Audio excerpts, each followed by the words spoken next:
E eu quero primeiramente mostrar o caso da Juliana aqui, ó, para que vocês conheçam. A Juliana cometeu uma gafe tremenda, que foi o fato dela não colocar a face do paciente.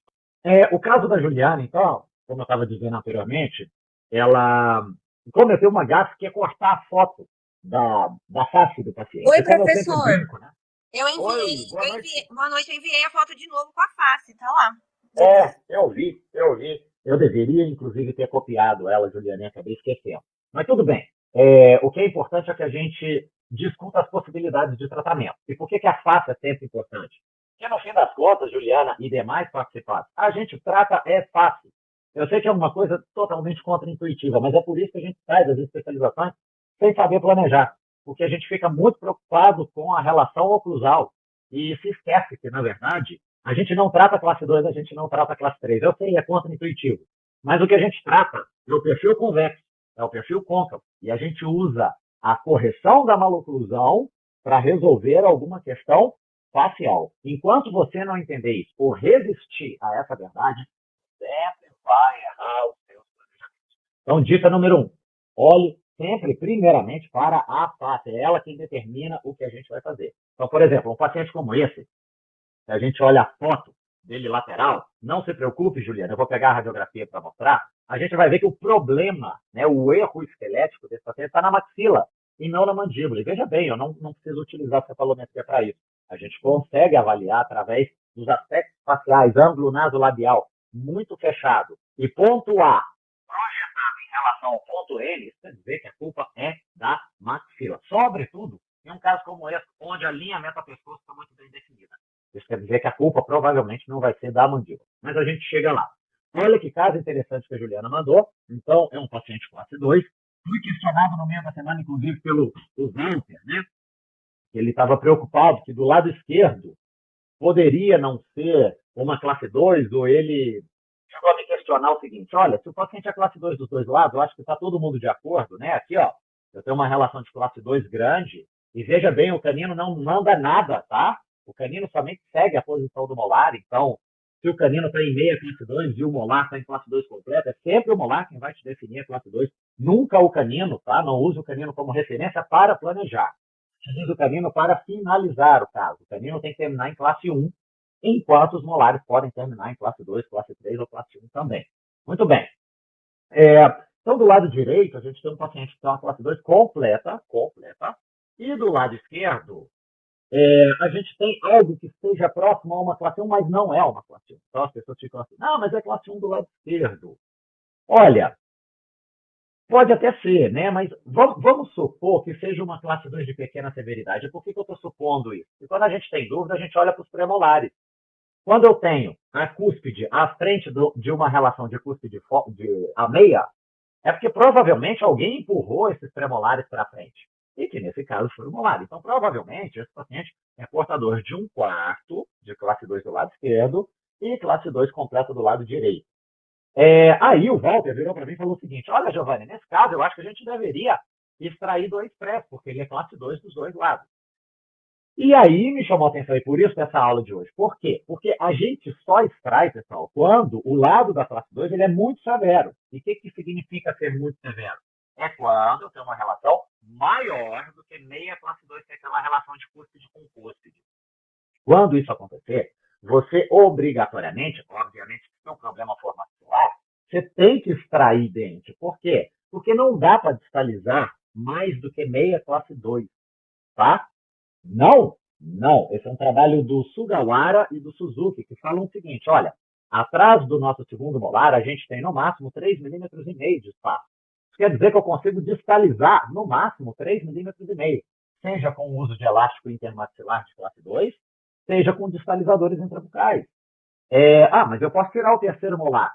Mas você tem que se lembrar que a maxila, ela afila, né? Ela afina depois do segundo molar. Então, mesmo que eu tenha ali uma extração de 12 milímetros, o que eu ganho, na verdade, é no máximo 3,5 milímetros. Então, não adianta, pessoal, não adianta você insistir numa classe 2 completa, tentar distalizar. Obviamente que eu posso dividir a responsabilidade da correção com o arco inferior, projetando o arco inferior, se meu caso permitir que isso possa ser feito. Mas, se eu estiver falando de um arco só, e eu tiver, por exemplo, uma relação de classe 2 completa, como é aqui, não adianta. Você não tem espaço para trás para fazer uma distalização de 7 milímetros, que é o tamanho da discrepância de uma classe 2 completa. Então, toda vez que a classe 2 ela ultrapassar uma relação de meia classe 2, ou seja, eu estou diante de 3 quartos de classe 2, eu estou diante de uma classe 2 completa, certamente, se o problema for maxilar, você tem que fazer extrações. Não tem como corrigir a classe 2 completa. Agora, do lado esquerdo, respondendo ao questionamento do Walter, como eu tenho uma classe 2 suave, perfeitamente, a gente consegue distalizar. Então, do lado esquerdo, eu acho que você pode distalizar com um distalizador intrabucal, por exemplo, um Jones Jig, mini implante astrogalar, mini implante convencional com slide em jig, Jasper Jumper, por exemplo. Jasper Jumper não, é um protrator. Jones Jig, né, melhor dizendo, um pêndulo, um pendex ou elástico. Elástico intermaxilar de classe 2 aqui cai muito bem. E vai resolver completamente, simplesmente porque a gente não tem uma grande severidade. Do lado direito, aí não tem jeito, a gente tem que extrair. Agora, para extrair, pessoal, em uma classe 2 que a gente pode considerar como assimétrica, e do lado direito ela é muito maior do que do lado esquerdo, eu tenho duas possibilidades de extração em classes 2 assimétricas, que é mais classe 2 de um lado do que do outro. Eu tiro um pré do lado da classe 2, ou eu tiro 3 prés. Esse é o grande questionamento que eu queria trazer para vocês. Quando que eu faço um pré? Quando que eu faço de 3 pré-molares? Então, veja bem. Fica nesse caso aqui. E deixe-me... Boa noite. Ainda não há informações sobre as condições. Pessoal, alguém está com o microfone aberto? Ah, agora já fechou. Obrigado. Não fechou ainda. Quando puder, feche para a gente, tá? Olha a radiografia do paciente da Juliana. Giovanni, como é que eu sei que eu estou diante? Eu acho que vocês estão vendo, né? Minha radiografia. Muito bem. Nessa radiografia, pessoal, como é que eu sei que eu estou diante de uma classe 2 maxilar ou de uma classe 2 mandibular? É simples. Você vai traçar uma reta vertical, ó, partindo de N, partindo do ponto N. Traça uma reta vertical. Quando você traçar uma reta vertical, o que você vai encontrar? Você vai encontrar uma reta que toca muito próximo do ponto P da mandíbula, que é o ponto mais projetado do contorno anterior. Aí, olha a reta aí. Tudo bem? Quando você traça essa reta vertical aqui, e você encontra o ponto P, o que isso quer dizer? Quer dizer que a mandíbula cresceu adequadamente para a região anterior. Agora, o que aconteceu com a maxila? Se você notar aqui, ó, aonde que fica o ponto A? O ponto A, ele fica na parte mais profunda da concavidade anterior da maxila. Se o seu ponto A está mais à frente da linha N-TERP, né, que é a perpendicular que parte do ponto N, e o ponto P se encontra com o ponto N, o que isso quer dizer? O meu problema é maxilar e não mandibular. Tudo bem? Então, dessa forma, eu sei que eu tenho que fazer algo pela maxila do meu paciente e não projetar a mandíbula. Então, esse é o primeiro ponto que eu acho que é interessante que a gente fale sobre o diagnóstico de uma classe 2. Professor, desculpa, consegue repetir rapidinho sobre os pontos, sim, bem resumidamente? Claro, Juliana, claro que sim. Deixa eu voltar aqui. Você está vendo a radiografia? Você consegue observar a radiografia? Eu estou conseguindo compartilhar com você, Juliana? Sim, sim. Perfeito. Então, vamos lá. Olha só. Como que eu sei que uma classe 2 foi causada por excesso de crescimento maxilar, o erro esquelético maxilar, quando que o problema é falta de crescimento mandibular? Para a gente fazer isso, a gente tem que marcar 3 pontos, né? O primeiro deles é o encontro entre o osso frontal e os ossos próprios do nariz, é um ponto que a gente chama de ponto N. O segundo ponto que a gente tem que marcar é o ponto A, na parte mais profunda da concavidade anterior da maxila. Tá aqui, ó, ponto A. E, por fim, eu tenho que traçar um terceiro ponto, que é o ponto P, é o ponto mais projetado do contorno da síntese, embaixo, ó. Muito bem, uma vez que eu fiz isso, o próximo passo é traçar uma reta, com a régua mesmo, uma reta vertical, partindo unicamente do ponto N. Veja bem, não é para a gente ligar pontos, não. É simplesmente para a gente descer. Eu acho que eu não vou conseguir fazer uma reta aqui. A gente consegue aqui, ó. É para a gente descer uma reta vertical partindo unicamente do ponto N. Por que isso? Porque o N, a base do crânio, é a nossa referência. E é através dela que a gente avalia a maxila e a mandíbula. Se eu tenho um ponto, uma reta vertical N, coincidindo com o meu ponto P, quer dizer que a minha mandíbula cresceu adequadamente para a anterior. E se, neste caso, olha aqui, ó, o ponto A não está aqui não, o ponto A está mais à frente. Se o ponto A está à frente da linha NPEP, que é perpendicular partindo do ponto N, isso quer dizer que o meu problema é maxilar e não mandibular. Agora, vamos imaginar, por exemplo, que eu traço essa linha, deixa eu mentir numa linha aqui, ó. Vamos imaginar que eu traço a minha linha, ela pega no ponto, deixa eu ver se eu posso trazer ela para cá, ó. Vamos imaginar, eu sei que está fora do ponto N, mas imagine que esse ponto estivesse justamente sobre o ponto N, sobre o ponto A, e o ponto P estivesse assim, ó, atrás da linha P. Neste caso, o problema é a falta de crescimento mandibular e não o excesso de crescimento maxilar. Quando isso acontecer, é mais provável que a gente tenha que avançar a mandíbula do paciente do que fazer alguma mecânica no ápice, entendeu? Deu para entender, Juliana? Sim, professor, deu sim. Muito obrigada. Perfeito, perfeito. Então, pessoal, se isso é verdade, se eu estou diante de uma classe 2 de etiologia maxilar, eu queria te mostrar isso aqui. Interromper e começar de novo o meu compartilhamento aqui. Se isso é verdade, a gente pode estar diante de uma classe 2 assimétrica. Ou seja, classe 2 de um lado e classe 1 do outro, quase classe 1 do outro lado. E aí me resta a pergunta, né? Se de um dos lados eu tenho uma classe 2 severa, que é maior do que meia classe 2, quando que eu extraio um pré só ou quando que eu extraio 3 pré? Lembrando-se sempre que quando eu tenho uma classe 2 simétrica e ela é severa, obviamente que eu vou tirar 2 pré superiores, para não desviar a linha média. Então eu tiro de um lado e do outro. Agora, a grande questão é quando a classe 2 ela é assimétrica. Então, classe 2 assimétrica é isso aqui, pessoal. Ó, quando o molar está encaixadinho em classe 1 e o canino também, do outro lado eu tenho uma relação de classe 2, mas não qualquer classe 2. Por que não qualquer classe 2? Porque se esse molar estiver numa relação de cúspide ou atrás, né, em qualquer relação atrás disso, um quarto de classe 2, por exemplo, você não tem que extrair, pessoal. Não é severo. Você tem que utilizar ou um elástico de classe 2 ou um distalizador intramural. Tudo bem? Agora, se ela é maior do que meia classe 2 de cúspide, não cabe, pessoal. Não cabe atrás. Tem que tirar o pré. Tá? Tem que tirar o pré. Muito bem.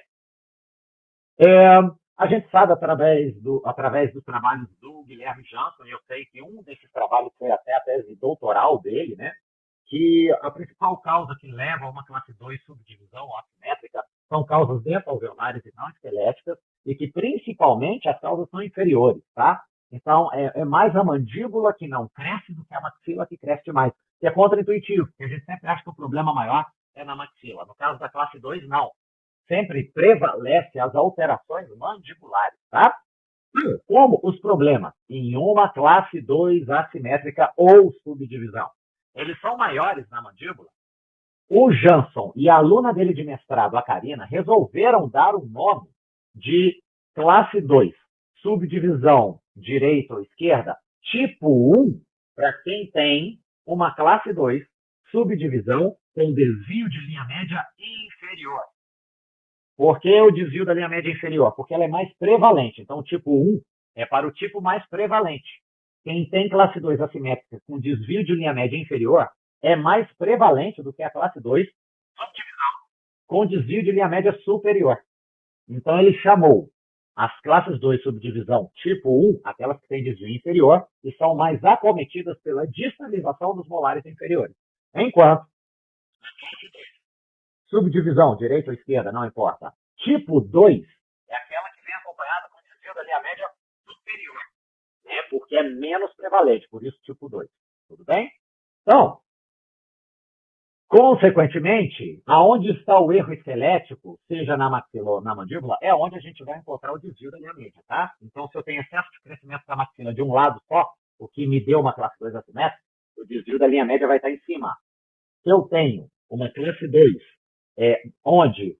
assimétrica, onde o molar inferior ele ficou distalizado, e isso vai me dar um desvio de linha média inferior, que é muito mais prevalente. Então, esse é o trabalho da Karina, que era uma aluna do Guilherme Jansson, onde ela fez 2 grupos, né? O grupo experimental, pacientes classe 2 subdivisão, e um grupo controle de pacientes com oclusão normal, para avaliar, primeiramente, o tipo mais prevalente de classe 2 e qual era a melhor abordagem para esse grupo de pacientes. Note que desvio de linha média ele é ignorado muitas vezes porque a gente acha simplório, a gente acha que é fácil, e na verdade não é, né? A gente erra muito desvio de linha média.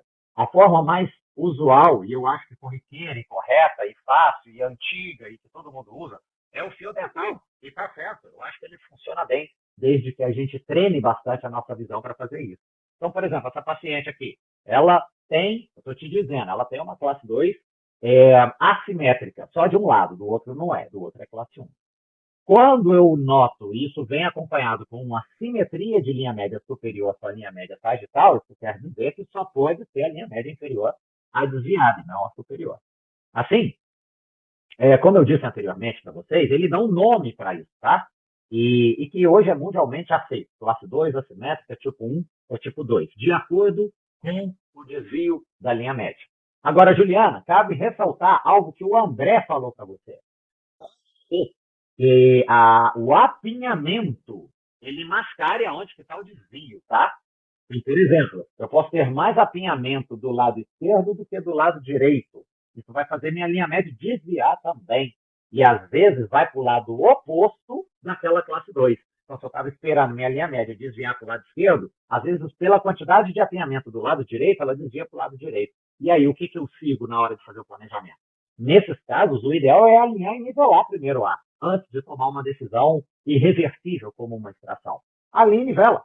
A hora que você alinhar e nivelar, você vai ver as linhas médias pararem de se coincidir ou a verdadeiro erro esquelético que o paciente apresenta. E aí você pode tomar sua decisão com mais segurança. Não, vou extrair um pré ou vou extrair 3 pré.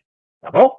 Então, linha média superior coincidente e linha média inferior desviada numa classe 2 assimétrica, a gente chama de tipo 1. Por que a inferior é tipo 1? Porque é mais prevalente.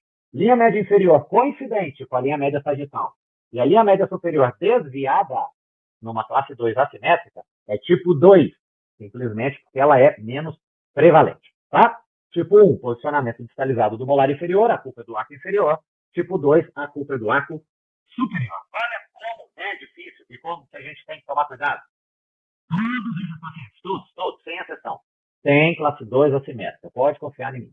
Então, aqui, essa primeira paciente, ela seria tipo 1 ou ela seria tipo 2? Liane, fala para mim. Tipo 1 ou tipo 2? Professor, eu não sei responder. Então, peraí. Você está vendo aqui? Vamos criar uma linhazinha aqui fácil. Seria uma linha vertical. Seria tipo 1, não é? Tipo 2, Lisiane. 2? Caramba. 2. Por quê? Porque o desvio da linha média dela é superior. Então a linha média sagital está aqui, ó. Eu sei que é inferior. Não. É superior. Porque aconteceu exatamente, o apinhamento deu uma enganada. E depois Exatamente. que alinhou, agora olhando bem do outro lado, quando alinhou, foi todo mundo pro À esquerda. O lado oposto, é isso aí. Então, ela é tipo 2 porque o desvio da linha média é superior. A gente intuitivamente acha que o superior é sempre tipo 1 e não é. Nesse caso, a gente avalia pelo a maior prevalência. Quem tem classe 2 assimétrica com desvio inferior são os mais prevalentes, por isso tipo 1. Então, essa daqui tem tipo 2 por conta do desvio, ó. Ó o desvio superior. Essa aqui tem desvio também do tipo 2. Por quê? Porque a linha média superior dela não coincide com a linha média sagital. Então, quer dizer que, se ela tem uma classe 2 assimétrica, ela tem desvio de linha média. Se a linha média superior não coincide com a linha média sagital, ela é tipo 2, não tipo 1. Olha outros tipo 2. Olha que desvio. Quando o desvio da linha média vem acompanhado com o desvio do plano cruzal, o efeito estético é ainda pior. Tá? O que nos incomoda visualmente não é o desvio da linha média, tem um trabalho belíssimo que fala que até 3,5 milímetros passa totalmente despercebido o desvio da linha média. Mas quando ele vem acompanhado com um erro de angulação, aí não, aí é muito fácil a gente identificar. O Tom Cruise, por exemplo. Aqui também, tipo 2. Por quê? Porque a linha média superior está desviada em relação à linha média sagital. Aqui a gente tem um tipo 1. Por que é tipo 1? Porque se é uma classe 2 assimétrica e eu tenho a linha média superior coincidente com o nariz, quer dizer que o desvio só pode ser inferior. Se tem classe 2 assimétrica, tem desvio de linha média. Ponto. Ponto. Essa saber qual que é. Aqui também é tipo 1 ou 2, tipo 1. Por quê? Porque ela tem a linha média centralizada com a linha média sagital. Por que eu coloquei essas fotos aqui? Só para você entender que muitas das vezes a gente ignora a linha média porque acha que é fácil. Né? Ah, não, eu vou acertar a linha média. E não é, pessoal. Não é tão simples assim. Na dúvida, como a Juliana comentou anteriormente, ali nivela. Chega ali no 19 por 25, ou pelo menos num fio redondo de aço, e aí você toma a sua decisão, porque trata-se de distrações que são coisas que a gente não pode voltar para trás. Né? Então, aqui falando um pouquinho da prevalência, as conclusões, onde classe 2, subdivisão, ela tem um componente dental alveolar muito mais forte do que esquelético, e que existe muito mais o tipo 1 por conta do desvio inferior, ou seja, os problemas mandibulares eles são muito mais recorrentes em classe 2 do que os problemas maxilares. E como que a gente trata isso? Bom, essa é o motivo da nossa aula. Vai depender primeiramente da severidade, como eu falei para vocês, então eu posso tratar uma classe 2 subdivisão com elástico? Posso. Se do lado da classe 2 é até meia classe 2, sem problemas, eu tenho espaço atrás do segundo molar, eu consigo colocar elástico, eu consigo colocar distalizador. Etiologia, se ela é dentária ou esquelética, também acaba influenciando, sobretudo se o meu paciente apresenta ou não alteração facial, né? Aquele menino que é muito bicudinho, é mais provável ele cair em extração, não pela extração em si, mas pela retração que eu consigo fazer do perfil dele.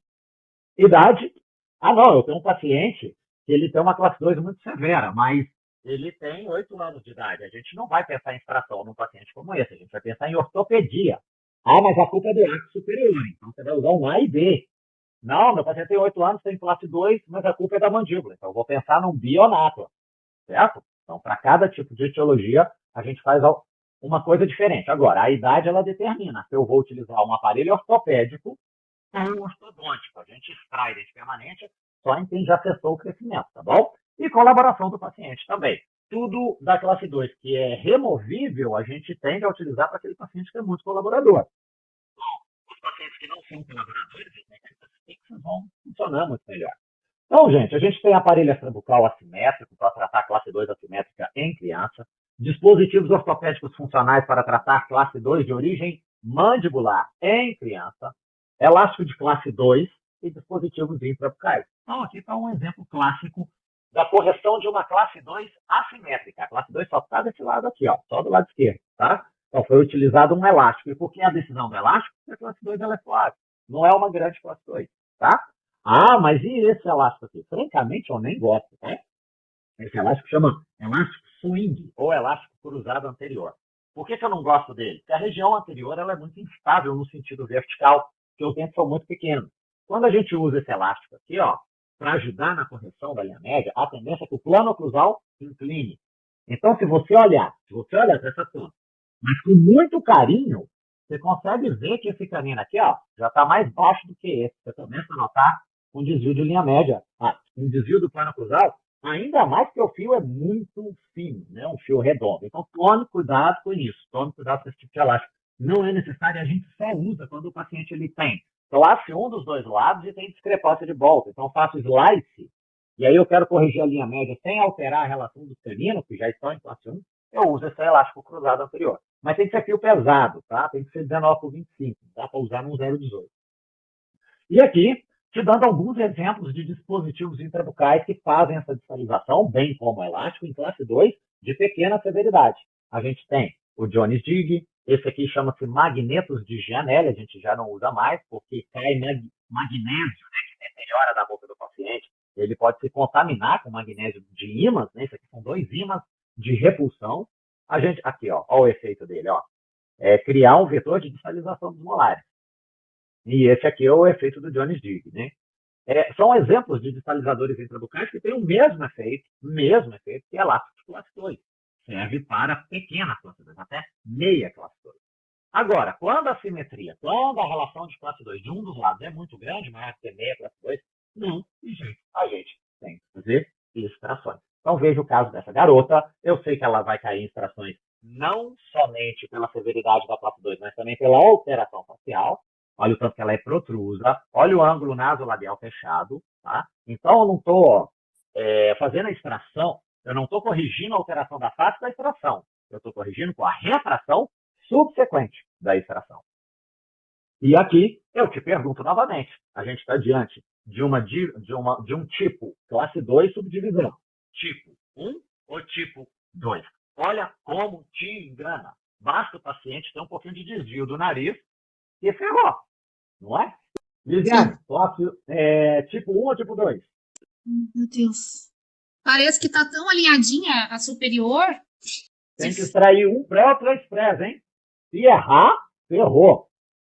Se errar, pode fechar o consultório e montar o consultório lá em Assunção, viu? Porque o processo vai entrar. É difícil. Parece que é fácil, né? Não é. A gente tem que olhar com muita atenção. O Eventualmente. nariz dela tá torto? O nariz? Parece que tá desviado pra direita.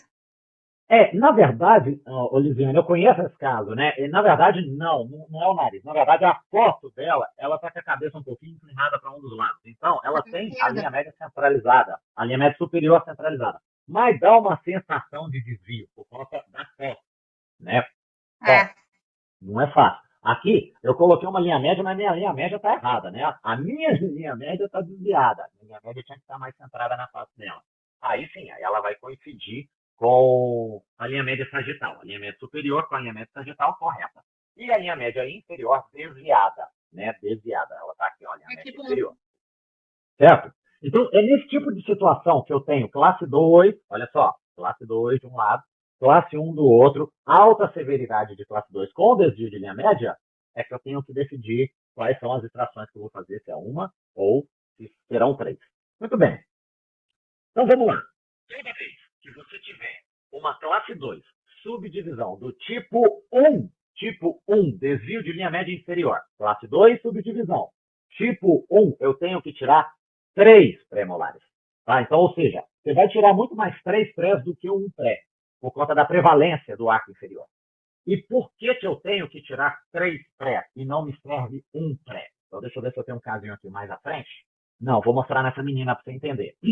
Então, vamos lá. Essa menina, ela tem a linha média superior coincidente com a linha média sagital. Então, a linha média correta é essa daqui, ó.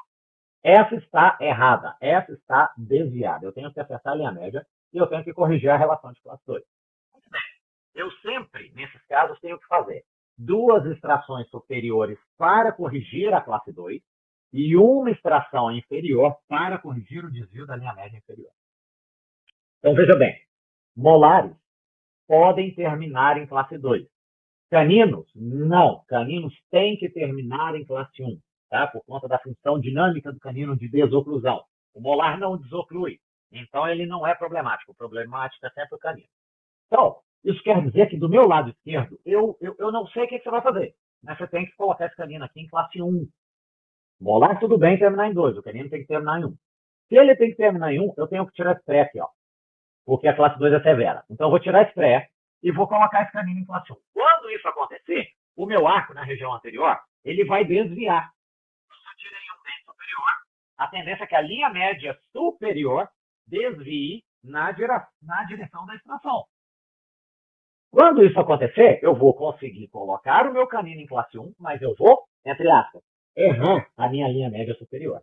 Por quê? Porque minha linha média estava correta. E agora ela vai coincidir com a linha média inferior que está errada. Vão ficar as duas erradas aqui. Ó. Certo? Aí, eu vou do lado da classe 1, do lado de cá, e tudo que eu fizer no arco superior, eu tenho que fazer no arco inferior. Por quê? Porque eu não posso perder a relação de classe 1, que já está bem sedimentada aqui. Ó. Então, o que eu faço do lado da classe 1? Eu tiro esse pré e esse pré. E aí, a relação de classe 1 dos caninos desse lado, ela não vai se alterar. Vai acontecer isso aqui. Ó. Tudo bem? Quando eu fechar o espaço das duas extrações do lado da classe 1, as linhas médias que estavam desviadas centralizarão com a linha média espacial. Entendeu por que é 3 pré? Obviamente que a gente não vai fazer sequencialmente. Tira um pré de um lado, faz a linha média desviar para um lado, aí depois você tira do outro lado, faz a linha média voltar. Não, você não vai fazer movimento de vai e vem. É só para você entender. O que a gente faz na prática é a extração de 3 prés ao mesmo tempo e retrai tudo ao mesmo tempo. ao retrair tudo ao mesmo tempo, no fim do tratamento, as linhas médias se coincidirão e os caninos terminarão em classe 1.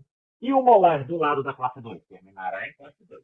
Então, esse é o resumo do que a gente tem com essa mecânica. Olha só. Resultado da mecânica.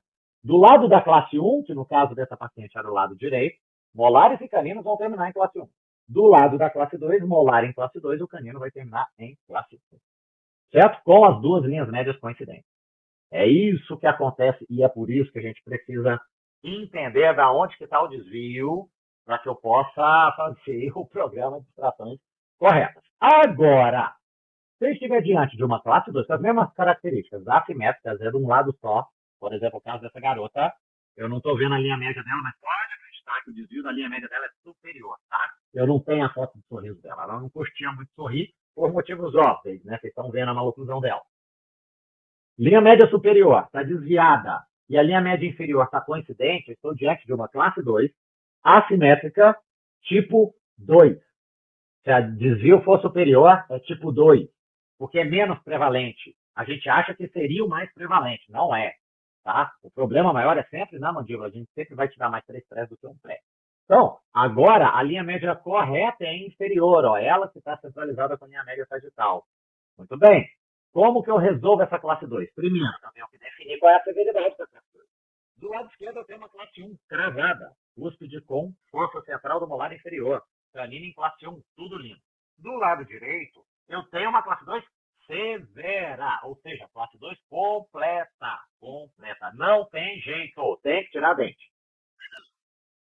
Olha os caninos em classe 2 completa também, ó. Muito bem.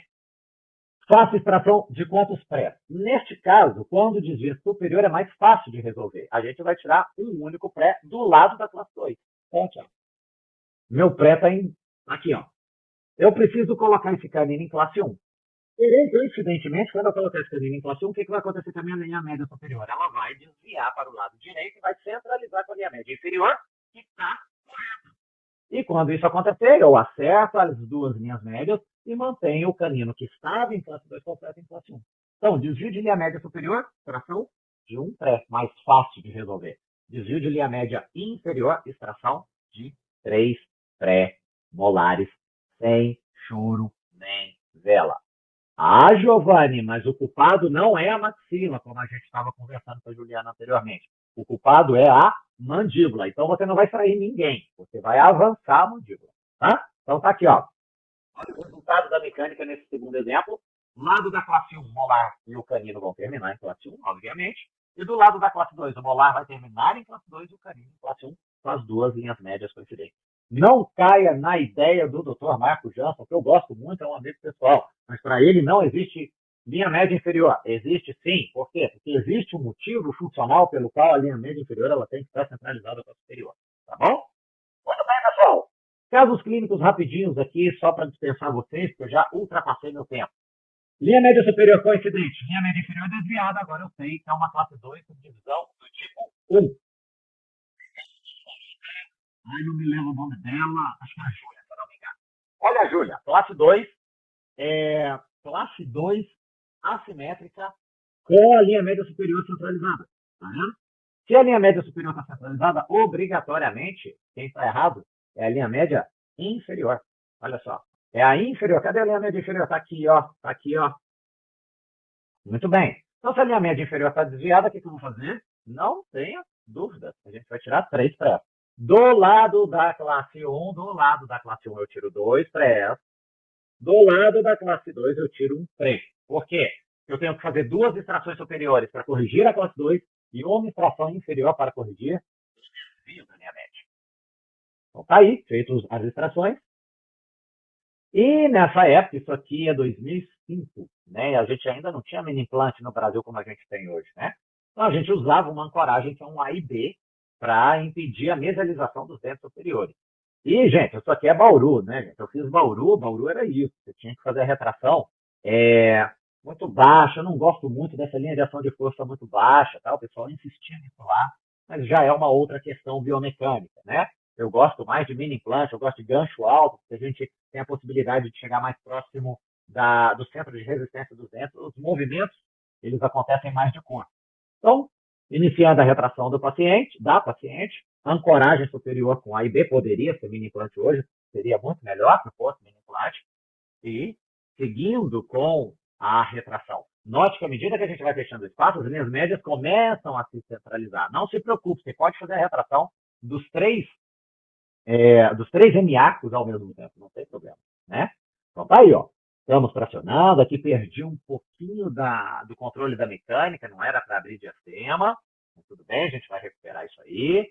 Mais um pouquinho de retração, e olha só, quase na finalização do caso, uso do elástico de classe 2 aqui só para ajustar o canino em relação de classe 1, e aqui também vai precisar de um pouquinho de elástico classe 2 para ajustar o canino em classe 1. Por que não deu certo somente para você ter que cair em elástico? Porque a paciente não usava o A e B, né, gente? Então a gente acabou perdendo parte da nossa ancoragem aqui, ó, por conta disso. Então você acaba tendo que atrasar a finalização do caso. Mas olha como a linha média já está centralizada, tá vendo? Agora só falta o uso do elástico por conta da paciente que não usou o A e B. Então, é isso. Aí a gente termina o caso muito bem, com os caninos em classe 1, molar em classe 1 e o molar aqui vai terminar em classe 2 completa, quando você acerta o diagnóstico, o planejamento de fazer 3 extrações em um caso de classe 2, assimétrica, com desvio de linha média inferior. Agora, obviamente que quando eu tenho um tipo 2, ou seja, uma classe 2 subdivisão com desvio da linha média superior, muito mais fácil. Por quê? Porque a extração que eu vou fazer, que é única nesse caso, ela corrigirá não somente o desvio da linha média, mas também a relação de classe 2 de canino. Você corrige tudo com uma extração só, o que fica muito mais fácil de acontecer. No caso dessa garota, ainda falando lá da pergunta da Juliana, ó, então aqui, ó, se eu traçar uma linha aqui, pessoal, vertical, ó, o problema é muito mais maxilar, a maxila está muito mais projetada do que a mandíbula está quase em cima da minha linha M. Então, nesse caso, eu tenho que fazer a abordagem da maxila e não da mandíbula. E aqui, se você olhar com muito carinho, deixa eu fazer a linha aqui para vocês rapidamente, sem atrasar ninguém, porque eu já estou atrasado, eu sei. Ó, vou puxar uma linha aqui que não está centralizada, peraí. Ai, aqui tá ruim demais. Deixa eu aproximar aqui para ver se melhora minha linha média. Muito bem. É um pouquinho mais para a direita. Vamos ignorar meu mouse aqui, que ele não é tão fiel. Mas, ó, se essa é a minha linha média sagital, olha a linha média superior. Olha como é que ela tá. Ó. Tá vendo? Ela é tipo 2 por conta do desvio superior. Giovanni, ela é classe 2. Ela é classe 2 subdivisão? É classe 2 subdivisão. Então, desse lado eu tenho uma relação de classe 1, do lado esquerdo, do lado direito uma classe 2. Não é classe 2 completa, mas é severa do mesmo jeito. Classe 2, 3/4 de classe 2, a severidade aqui. Ó. Desvio de linha média superior. Se é desvio de linha média superior, fica fácil. Eu vou tirar esse pré, do lado da classe 2, vou retrair o canino, até que ele entre em classe 1. Quando isso acontecer, eu vou acertar a linha média superior com a linha média inferior, que está correta. Então, eu acabo acertando a linha média com a linha média sagital. Tá? Então, tá aqui. A gente vai tirar um pré só. É o que foi feito. Sempre do lado da classe 2. Do outro lado, a gente vai manter. E ao fazer a retração, também a IB. Essa daqui é a Isabela. Isabela utilizou mais a IB. A primeira paciente, muito pouco. Retrações. Aqui eu utilizava ROT. E o ROT, ele não tem anti-rotação no canino. Então, eventualmente, a gente tinha que utilizar um botão por lingual, ó, para ajudar a retração e impedir que o canino girasse, né? E aqui, a centralização das linhas médias, depois do fechamento do espaço e da inserção do canino na sua posição correta, né? Em chave de classe 1 do lado direito. E do lado esquerdo? Do lado esquerdo a gente mantém, não tem que fazer nada, tá? Só preservar o alinhamento e nivelamento. Porque a fase final, o fechamento do espaço, né? O controle mecânico era muito mais pobre, né? Então a gente tinha que eventualmente colocar botões aqui para ajudar na giroversão, no término do fechamento do espaço, e aqui já na intercuspidação, com as dobras, né, dos fios ideais, intercuspidando, linha média centralizada, e o que me interessa é a face da nossa paciente, que agora está com a linha média centralizada. Ah, Giovanni, ela tinha sorriso gengival, ficou sem? Não, a Isabela sorriu pouco, que ela continuava com sorriso gengival. Tá bom? Então, eu queria mostrar esses 2 casos para vocês, para que a gente consiga compreender as nuances de quando fazer extrações de 3 premolares, quando fazer a extração de um premolar somente num paciente que eventualmente possa vir com uma classe 2 assimétrica para a gente. Certo, turminha? Quero perguntar para vocês, Ficou alguma dúvida? Deu para entender tudo? Não, acho que deu. Deu Tranquilo, mesmo? Tranquilo? tranquilo, tranquilo, parceiro. Ah, quem é? É o Valtinho? Yes. Pela risada só pode ser o Valtinho. É porque o seu nome não está como Valder, está como usuário do Zoom. É verdade, tá como usuário do Zoom. Tranquilo, professor, muito obrigada. Beleza, Juliana? Lisiane, tudo certo então? Tudo. Perfeito, então, Eu só turminha. queria fazer uma pergunta mais Pois de um não, outro por tema. favor. Pois Então, não, pode fazer. eu fiz a disjunção de uma paciente e Ah. ela perdeu, soltou o disjuntor. Como ela tá de férias e a mãe disse que ela estava numa recreação e não sei como perdeu. Não sei, nunca tinha caído o disjuntor meu e aconteceu. Enfim, vai retornar terça-feira. Eu vou ter que refazer esse disjuntor. Provavelmente. Por quê? Porque você vai perder a disjunção. Toda disjunção, Eu vou ter Lisiane, que disjuntar de novo, né? Exatamente. E pode. Qual é a idade dela? 9. 9 anos. Soltou o disjuntor inteiro, né? Não soltou só de um lado, não. Não. É. E eu Você tinha tem duas colado possibilidades. tinha colocado resina nos molarzinhos para não soltar. Eu não sei como é que soltou aquilo. Não entendi ainda. Ou é algum comportamento mastigatório mais forte da paciente que vem a soltar, ou é o próprio ionômero que se utilizou nas bandas, ou os molares são muito expulsivos. Isso acontece, Lisiane. A gente vai fazer a banda fica caindo. Na hora de fazer o disjuntor, ele vai cair também. Entendi. Então, Pode o que eu te aconselho? Você pode, é que você não tem solda de prata no consultório, não, né? Tem. Se você tiver solda de prata, você pode cortar os braços do disjuntor, molda a paciente como ela está, sem disjuntor, molda a boca dela agora como ela está. Você vai criar um modelo de gesto de como ela está.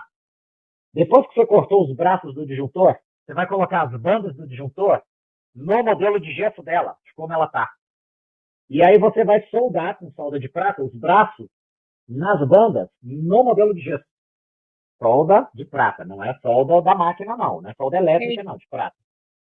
Vai dar o polimento, tira do modelo e volta na boca, cimenta na boca. Você não precisar de laboratório. Dá trabalho. Mas é isso que a gente costuma fazer, sobretudo em curso, que a gente não tem a opção de mandar para o laboratório nem nada, o paciente vai ficar ali com a gente umas 2, 3 horas, você não pode ir embora. Os dentes vão se movimentar de novo e o disjuntor que eu acabei de soldar não vai ferver. Então ela tem que ser ali, naquela seção. Corta o disjuntor, molda, o paciente fica esperando o gesso secar, pega o gesso para o paciente, coloca as bandas do disjuntor cortado, e aí você ressolda no modelo de gesso. Tira e cimenta na boca da paciente na mesma sessão. Professor, e se eu fizer ativação, tipo os molarzinhos descidos, ficar quase em brode, tem algum problema? Você acha que os pré também vão vir em brode ou não? Absolutamente. Se ficar em brode, é até bom que fique. Porque toda disjunção, Lisiane, a gente perde 50% dela. Sempre. Sempre. Por melhor que seja. Então, se você não deixar em brode, a tendência é que cruze de novo. Tá? Sempre de brode. Sempre em brode. Sempre em brode. E aí, quando você tirar o disjuntor depois de 6 meses, não se preocupe. Vai recidivar, você vai sumir o brode espontaneamente. Legal. É triste, tá. mas é assim. Tá bom? Vai me dando notícia sobre o seu caso, tá? Tá bom. Giovanni, Diga.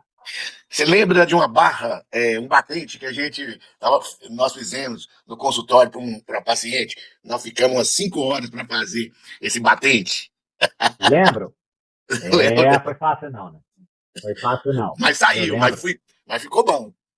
É isso aí, Valtinho. Vida de ortodontista não é fácil não, né? Tá bom, então. Beleza. Beleza, pessoal. Espero vocês na próxima quinta, quem quiser. Oi? Aproveitando o gancho dessa pergunta. Pois não, Juliana. É o disjuntor, 8 ou 6 meses na boca? Boa pergunta. Segundo o que eu li, que é a sumidade de tecido ósseo, são 6 meses, tá? Antigamente a gente deixava por 4 meses, Juliana. Mas o osso formado, ele é muito pouco calcificado. Se ele é muito pouco calcificado, a tendência recidiva é maior. Então o Violim falou, olha, tem que ser 6 meses, no mínimo. Mais do que isso não é necessário. Você até pode deixar, mas não precisa. Ô, professor, só mais uma pergunta. Essa ativação eu vou fazer do mesmo jeito que eu fiz? 4 quartos, 2 de manhã, 2 à noite, exatamente igual eu fiz a outra.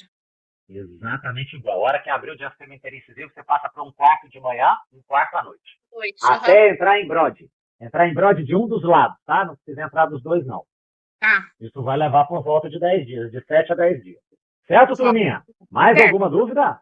Então, pessoal, quem quiser chamar, tá, mais gente para participar do nosso grupo de estudo, chame. Quanto mais pessoas, melhor, para que a gente consiga discutir mais, tá? Perfeito. Mas é isso aí. Espero que tenha sido divertido para vocês, como foi para mim. Vou tentar deixar gravado e a gente se vê na próxima quinta, tá bom?